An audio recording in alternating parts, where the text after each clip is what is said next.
sertão, vendo o dia amanhecer, o canto das passaradas no galho do pé de pé.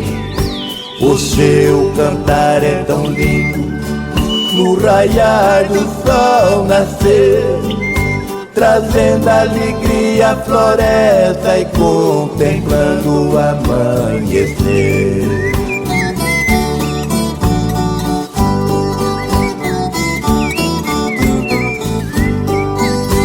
A garça com seu manto branco, sobre a floresta ela voa, trazendo paz e alegria, sorriso de muitas pessoas.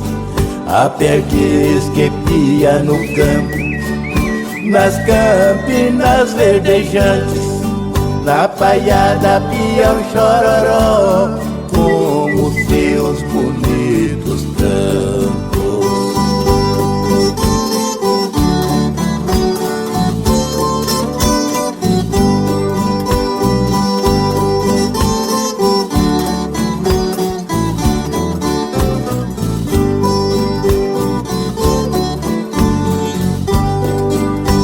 E quando o sol esquenta, se ouve o canto das cigarras, as borboletas voando com suas cores douradas, sentindo o perfume da flor na beirinha das estradas.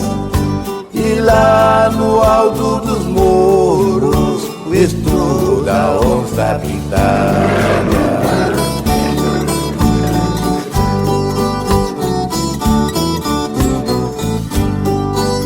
E eu vejo o luar no sertão, com seu reflexo clareia, é a natureza divina que todos nós aprecia.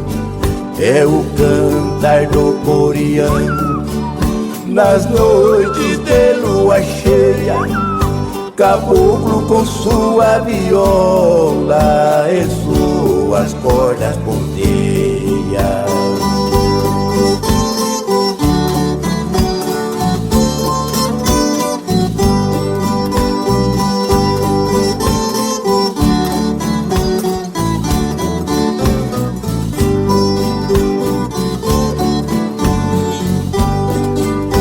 No seio deste planeta há um lindo país. Aqui eu vivo contente, eu sou um homem feliz. Eu vivo com a natureza, com o canto das passaradas, com o cantar do urutau, quando chega a madrugada.